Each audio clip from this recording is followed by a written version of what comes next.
Hello everyone, कभी designer boutique में आपका स्वागत है। देखिए फ्रेंड्स, आज हम एक छोटा सा एक वैसा व्लॉग लेके आए हैं कि जो हमने इसमें से एक ड्रेस बनाई थी। आपने ये फैब्रिक देख के कुछ आपको ध्यान आया होगा कि हमने एक ड्रेस तैयार की थी। देखिए ये वाली, ये हमने अपने कभी डिजाइनर बुटीक में ड्रेस तैयार की, तो हमने इसके ऊपर एक छोटा सा व्लॉग बनाया कि इसकी हमने कलियों को किस तरीके से जोड़ा। क्योंकि मेरे पास काफ़ी कमेंट्स आ रहे थे कि मैम इस तरह के फैब्रिक से आप कैसे मतलब जोड़ते हो, उसको किस तरीके से बनाते हो। तो ये देख रहे हो आप, फैब्रिक कितना हैवी है। मतलब इसमें पूरा मोती से जड़ा हुआ जरकन का पूरा वर्क है इसके अंदर। और ये फैब्रिक है ड्रेस के लिए जो मैं लेके आई थी।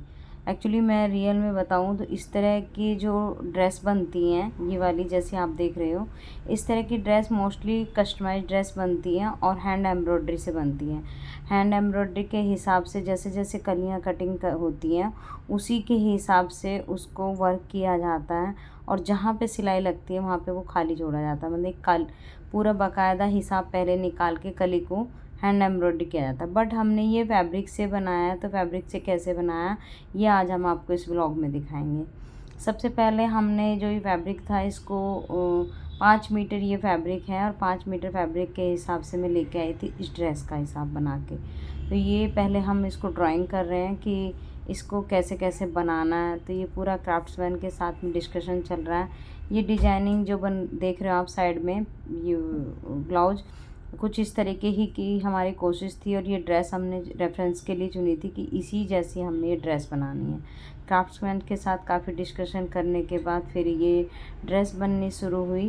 तो जब हमने इसमें पहले दिमाग लगाया था कि इसका जो ये शोल्डर है ये हमें कैसे सेट करना है, इसमें जरकन, इसमें नीचे क्रिस्टल लेस लगानी है, ये ड्राइंग बनानी है, सारा पहले ही सारा डिस्कशन हो गया था कि इसको किस तरीके से तैयार करना है। तो चलिए, जैसे जैसे इसकी कलियाँ कटिंग हुई, मैंने थोड़ा सा कलियों की कटिंग का भी हमने एक कलियों की कटिंग का भी एक वीडियो बनाया है।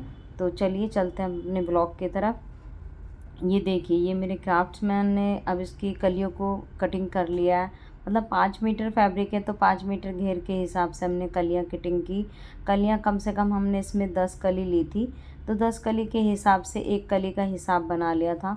और ये देखिए, अब ये कलियाँ रखी और इसकी कटिंग कर रहे हैं। कटिंग देखिए आप, वर्क पर ही सीधे कटिंग हो रही है। ये जो कैंची होती है, ये कैंची रफ़ कटिंग होती है। मतलब हमेशा इस तरह की कैंची वर्क कटिंग करने के लिए ही रखी जाती है, क्योंकि जब हम इसको कटिंग करते हैं तो इसकी जो धार होती है वो ख़राब हो जाती है। बट इतनी धार रहती है कि मतलब वो कपड़ा कटिंग कर सकती है, क्योंकि नेट होती है। नेट इतनी हैवी तो होती नहीं है, बस उसमें वर्क होता है। तो ये वर्क को काटती चली जाती है। और ऐसे पूरी प्रॉपर कलियों का हिसाब बना के, कली रख के, एक एक कली का हिसाब बना के कलियों को कटिंग किया जाता है। कैंची से जब कटिंग करते हैं तो बहुत ज़्यादा ज़ोर पड़ता है, क्योंकि पूरा वर्क कटिंग करना होता है। और कैंची भी उतनी धार वाली नहीं होती है, बट करना तो है ही। कटिंग को पूरा इस तरीके से करके कलियों की कटिंग की जाती है। तो एक एक रख के कलियों की कटिंग की गई है। और इसका जो कपड़े का जो पन्हा था, कपड़े का पन्हा भी हमारा कम से कम इसका 60 इंची का पन्हा है। मतलब ये बड़े पन्हे का है। तो बड़े पन्हे के हिसाब से हमने इसकी कटिंग की है नीचे नीचे से। तो ये हेर फेर करके कटिंग हो नहीं सकता था, क्योंकि ये वर्क जो था ये एक तरफ को इसका डिजाइनिंग बनानी थी। तो ये पूरा हेर फेर करके कटिंग नहीं हुई है। जैसे जैसे इसको रखा सीधा सीधा, वैसे ही इसकी कटिंग की। और 60 इंची के पन्ने के हिसाब से कलियाँ नीचे से कटिंग हो गई और ऊपर से ब्लाउज बन गया। तो जब भी कभी इस तरह के लहंगे बनाने और उसका रुख इस तरीके का हो, तो अपना पहले ही माइंड सेट कर लीजिए कि 5 मीटर घेर लेना है कि 6 मीटर घेर लेना है। तो इस हिसाब से पूरा 5 मीटर कटिंग कर लीजिए। उसमें से जो कलियों में मार्जिन जाएगा वो जाएगा। 5 मीटर से सारी कलियों पे अगर सिलाई लग जाती है तो करीब करीब 4.5 मीटर, 4.5 से थोड़ा सा ज़्यादा रह जाता है। तो एक अपने आप पहले ही सोच के ये चलिए। और देख रहे हो आप कैंची से किस तरीके से इसको पीस को काटा जा रहा है। तो ये हमने वीडियो इसीलिए बनाई थी कि थोड़ा सा दिमाग में ये थी कि इस तरह के पीस कैसे बनते हैं। ये वाले ही पीस सबसे ज़्यादा दिक्कत करते हैं जब फैब्रिक लेके आते हैं। इस तरह के फैब्रिक में से बनाने में बहुत ज़्यादा प्रॉब्लम आती है। तो ये देखिए एक एक करके सारी कलियां निकाली जा रही है और ऊपर का जो पार्ट है वो छोड़ा जाएगा, फिर हम उसमें से ब्लाउज बनाएंगे। तो ये हो गई इसकी कलियों की कटिंग। कलियों का पूरा एक एक हिस्सा निकाला गया है और जो बीच का रह जाता है उस बीच के हिस्से को भी हम मतलब उसके बीच के हिस्सों को भी हम यूज़ कर सकते हैं, दूसरा लहंगा उल्टा करके बनाया जा सकता है। तो अब देखिए आप देख रहे हो ये जो अब सिलाई लगाई जाएगी हर कली पे। तो हर कली पे सिलाई लगाने के लिए आप सोचते हो कि बीट्स पे मशीन कैसे चलती है, तो बीट्स पे मशीन नहीं चलती है। उसके लिए पहले क्लीन करना पड़ता है, मतलब इसे हथौड़ी से ऐसे तोड़ा जाता है, थोड़ा थोड़ा करके तोड़ा जाए, कैंची से या हथौड़ी से तोड़ लीजिए, उतनी जगह बना लीजिए कि वहाँ पे मशीन चल सके। तो हर कली पे इसी तरीके से तोड़ा जाएगा, फिर उसके बाद मशीन चलाई जाएगी। काफ़ी टाइम लग जाता है ऐसे फैब्रिक में से ऐसी ड्रेस बनाने के लिए, क्योंकि यदि हम हैंड एम्ब्रॉयडरी करा लेते तो अपने हिसाब से जहाँ पे मशीन चलती है वहाँ पे खाली छोड़ा जाता है, तो वो आराम से सिला जा सकता है। लेकिन यदि हम फैब्रिक को इस तरह का फैब्रिक लेके ड्रेस बनाए तो वो बहुत दिक्कत कर जाता है।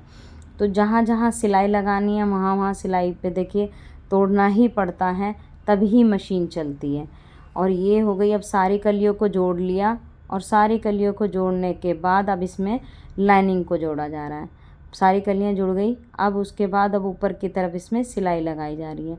तो मेरा जो मेन मकसद इसमें व्लॉग में दिखाने का था वो यही था कि इस तरह के फैब्रिक में जो वर्क वाला फैब्रिक है उसमें कैंची कैसे चलाई जाती है और मशीन को कैसे चलाया जाता। तो मैंने आज आपको दोनों चीज़ें दिखाई कि कैंची रफ़ होनी चाहिए, रफ़ कैंची से ऐसे कटिंग कीजिए, वर्क कट जाता है और उसके बाद जब हम मशीन चलाते हैं तो वहाँ से वो वर्क तोड़ा जाता है और फिर उसके बाद सिला जाता है। तो हर कली को इस तरीके से सिल लिया, ये लाइनिंग जुड़ गई इसके अंदर। अब इसकी फिनिशिंग जो है नीचे से हम मोती की लेस मैंने लगवाई इसमें, कि मोती की लेस लगा के इसकी पूरी फिनिशिंग कर देते हैं।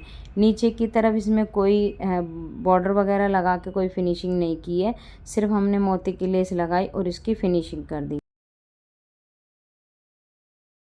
जब हम इस तरीके के पीस बनाते हैं तो इसके नीचे जो साटन लगी होती है उसमें बुकरम लगाना ज़रूरी होता है, ताकि ये जो नेट होती है अंदर को ना जाए। तो बुकरम का बहुत मोटा पट्टा बनाना चाहिए और फिर उसके बाद उसको साटन पे लगाना चाहिए।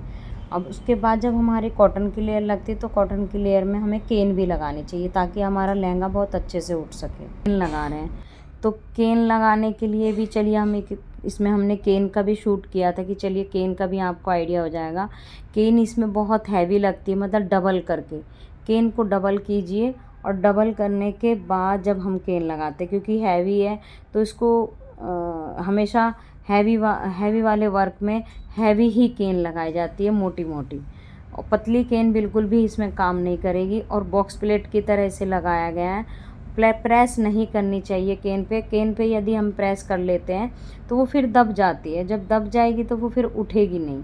तो बॉक्स प्लेट बनाइए। बॉक्स प्लेट बनाने के बाद फिर हम नीचे की तरफ पहले हमने वर्क वाला पीस लिया, फिर हमने साटन लगाई, साटन लगाने के बाद फिर हमने कॉटन की लाइनिंग लगाई।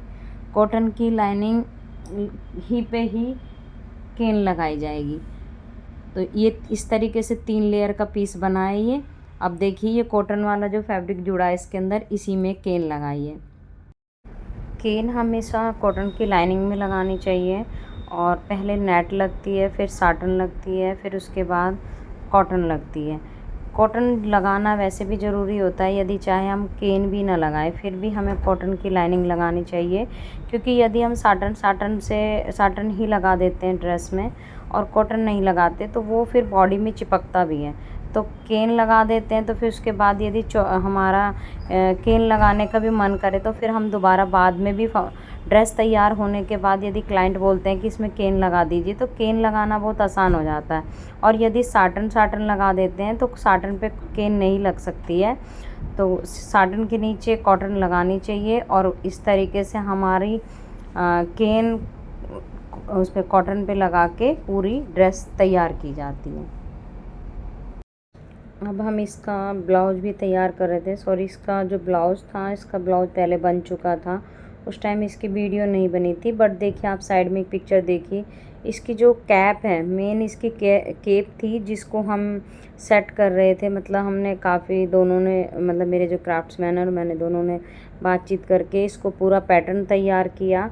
पैटर्न तैयार करने के बाद डमी पे ही इस तरीके के पैटर्न तैयार होते हैं।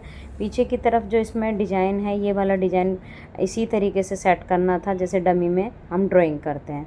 तो बैक में भी हमें नेट लेनी थी और फ्रंट में भी हमें पूरी केप चढ़ानी थी।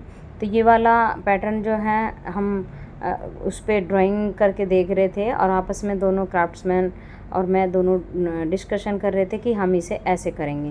तो इसके लिए हमने एक पैटर्न भी कटिंग किया और पैटर्न लगा के देखा। देखिए जब कोई काम करते हैं ना, तो काम जब करने लगते हैं तभी ही उसका आइडिया होता है कि इसको हम कैसे सेट करें। सारी चीज़ पहले डिस्कशन नहीं होता। दिमाग लगाया कि जब हम, जैसे हम अपना पैड लगाते हैं तो पैड में भी हम प्लेट भरते हैं, तो इसी तरीके से हमने शोल्डर वाले पार्ट में भी प्लेट भरी और पहले यहाँ से प्लेट भरनी शुरू करी, फिर हमने नीचे वाले पार्ट में भी, मतलब इसको अलग अलग पार्ट में हमने कटिंग किया। मतलब एक पहले पैटर्न तैयार किया।